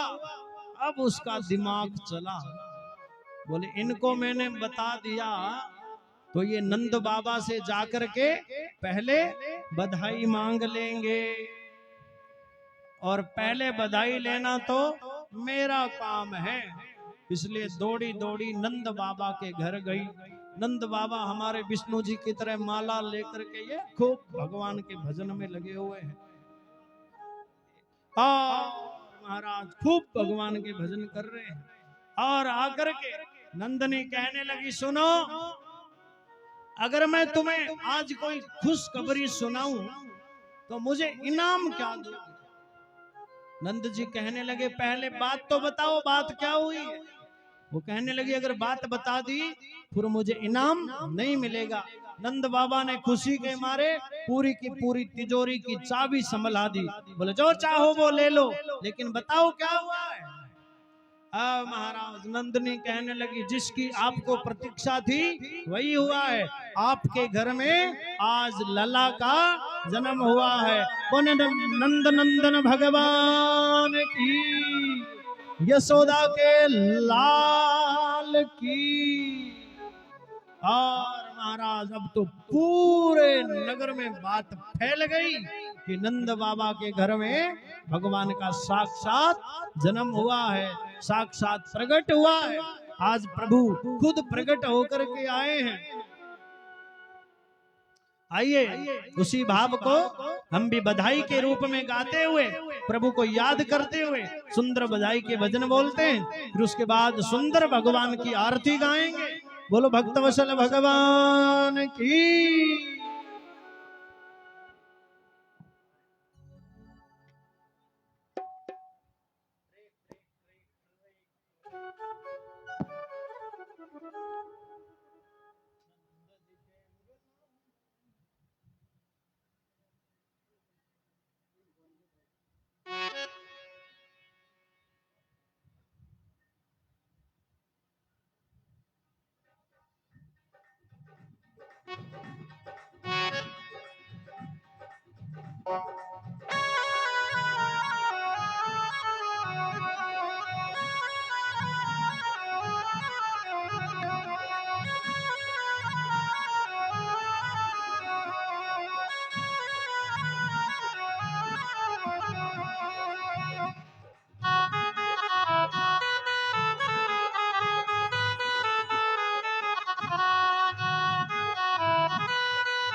ये सौ बार बधाई, लाखों बार बधाई, नंद जी के अंगना में बज रही आज बधाई। नंद जी के अंगना में बज रही आज बधाई। नंद जी के अंगना में बज रही आज बधाई। नंद जी के अंगना में बज रही आज बधाई। सौ बार बधाई भक्तों, लाखों बार बधाई। नंद जी के अंगना में बज रही आज बधाई। नंद जी के अंगना में बज रही आज बधाई। नंद जी के अंगना में।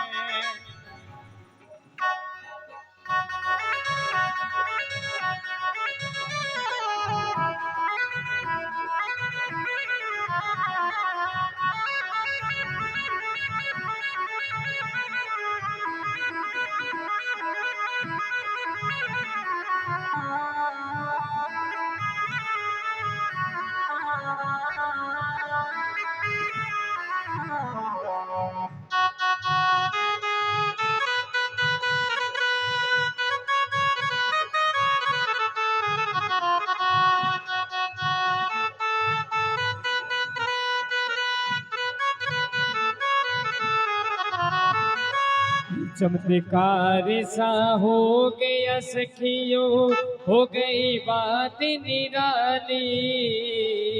चमत्कार सा हो गया सखियों, हो गई बात निराली। ये रात में नंद बाबा की, रात में नंद बाबा की ताड़ी हो गई घाली। नंद जी के अंगना में बज रही आज बधाई। नंद जी के अंगना में बज रही आज बधाई। बोलो यशोदा के लाल की।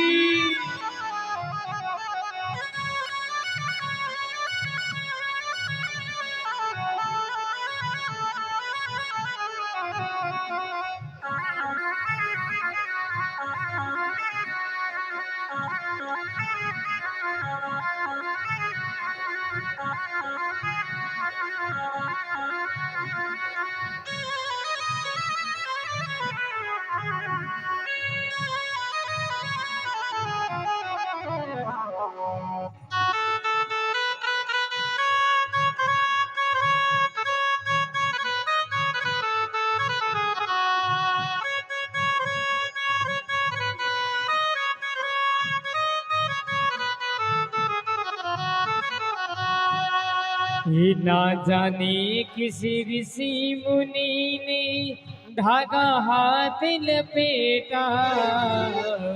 ना जाने किस ऋषि मुनि ने धागा हाथ लपेटा। ये नंद भवन अनहोनी हो गई, नंद भवन होनी हो गई। ओ बेटी हो गई बेटा। नंद जी के अंगना में बज रही आज बधाई। नंद जी के अंगना में बज रही आज बधाई।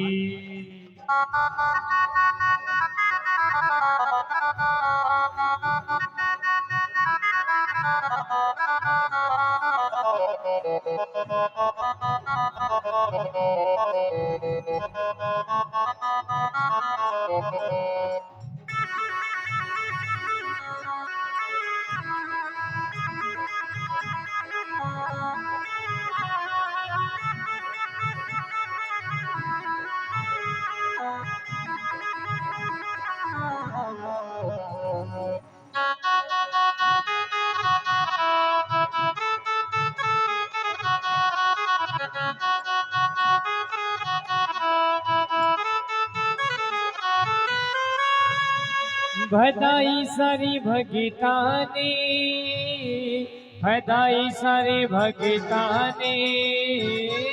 बधाई सारे भगतां ने, बधाई सारे भगतां ने। यशोदा मांगे होयो लाल, बधाई सारे भगतां ने। यशोदा माँ के हो गयो लाल, बधाई सारे भगतां ने।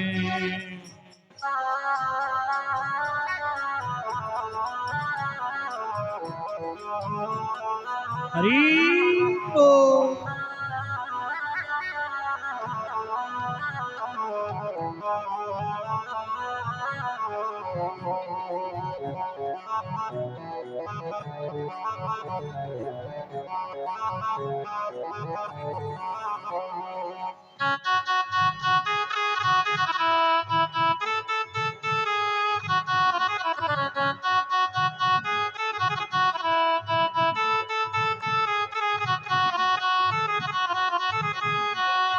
मेला में आंगणो, आंगना में पलणो।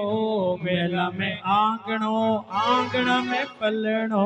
मेला में आंगणो, आंगना में पलणो। मेला में आंगणो ने आंगणा ने पलणो। पलना में झूल रहियो यशोदा को ललनो। पलना में झूल रहियो यशोदा को ललनो। हे पलना में झूल रहियो यशोदा को ललनो। पलना में झूल रहियो यशोदा को ललनो।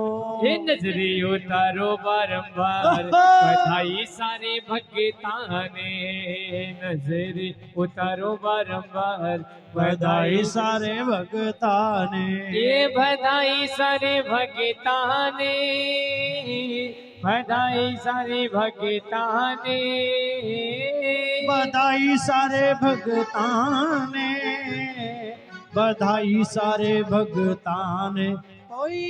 यशोदा के होयो लाल, बधाई सारे भगतां ने।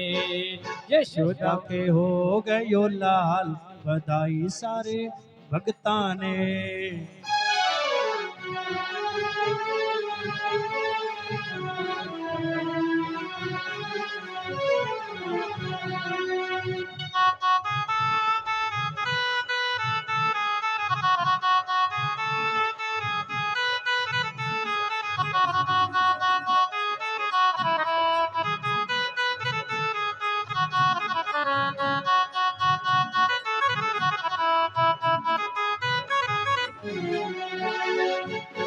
खुशखबरियाँ सबने सुनी बाबो, खुशखबरियाँ सबने मिल गावो।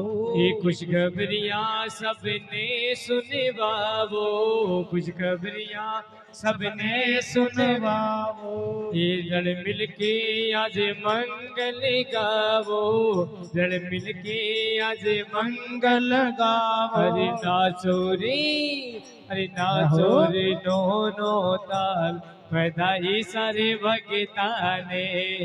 नाचो रे नो तान, बधाई सारे भगतां ने। बधाई सारे भगतां ने, बधाई सारे भगतां ने। बधाई सारे भगतां ने, बधाई सारे भगतां ने।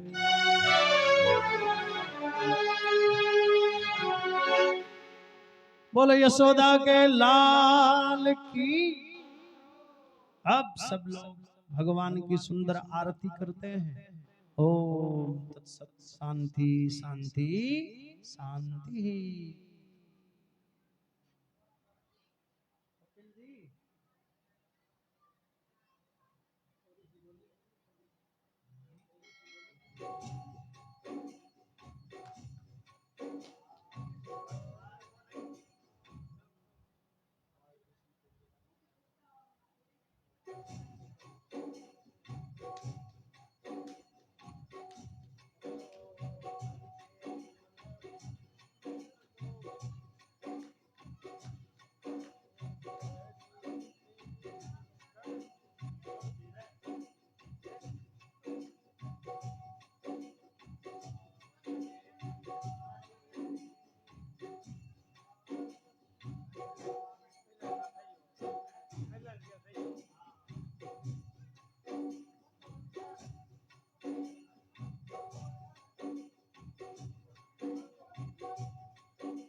जलाओ जी आरती।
ओम ओम ओम।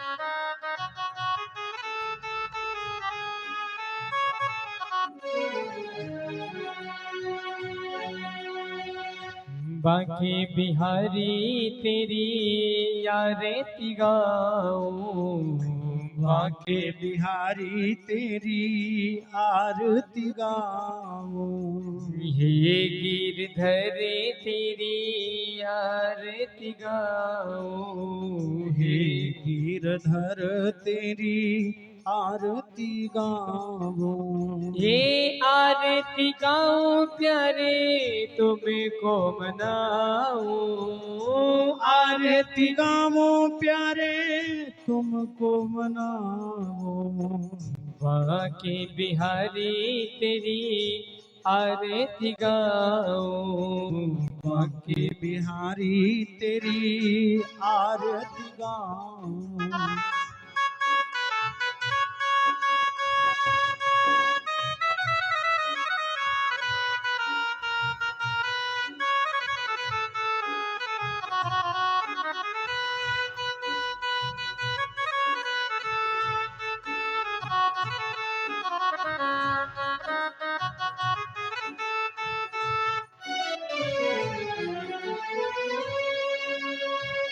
मोरी मुकटी प्यारी शीशे पे सोहे, मोरे मुकुट प्यारे शीश पे सोहे, ये प्यारी बंसी मेरो मन मोहे, प्यारी कंठी मेरो मन मोहे, ये देख सभी बलि हारी बजाऊं, देख छवि बल हारी में जाऊं, बांके बिहारी तेरी आरती गाऊं, बांके बिहारी तेरी आरती गाऊं, हे मोरी मुकुट प्यारे शीश पे सोहे, मोर मुकुट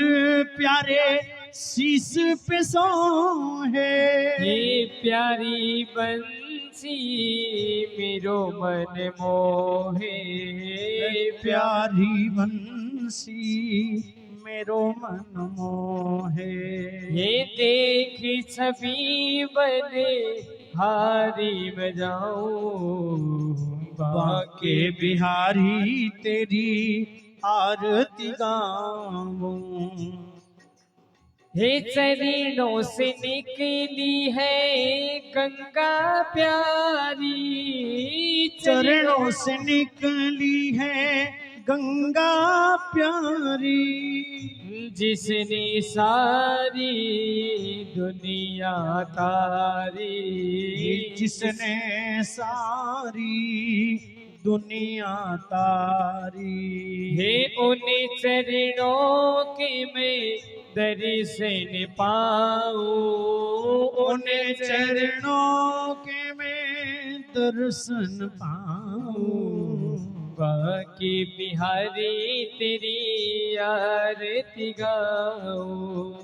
हे गिरधारी तेरी आरती गाऊं। हे दास अनाथ के नाथ आप हो, दास अनाथ के नाथ आप हो, दुख सुख जीवन प्यारे साथी आप हो, दुख सुख जीवन प्यारे साथ आप हो। हरि चरणों में मैं शीश झुकाऊं, गुरु चरणों में मैं शीश झुकाऊं, बाकी बिहारी तेरी आरती गाऊं। हे गिरधारी तेरी आरती गाऊं। श्री हरिदास के प्यारे तुम हो, श्री हरदास के प्यारे तुम हो, मेरे मोहन जीवन धन हो, मेरे मोहन जीवन धन हो। देखे जुगले सभी बलि बलि जाओ, देख जुगल छवि बल बल जाऊं, बाकी बिहारी तेरी आरती गाओ, बाके बिहारी तेरी आरती गाओ, बाकी बिहारी तेरी आरती गाओ। हे गिरधर तेरी आरती गाऊं, बाकी बिहारी तेरी आरती गाओ, गिरधर तेरी आरती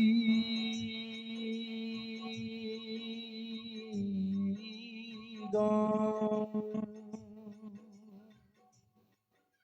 बोलो मोर मुकुट बंसी वाले की जय, वृंदावन बिहारी लाल की जय, नंद नंदन भगवान की जय, यशोदा के लाल की। निताहि बोल हरि बोल। ओम हरि ओम। देह शांति, अंतरिक्ष शांति, पृथ्वी शांति, रापः शांति, वनस्पति शांति, विश्वदेवा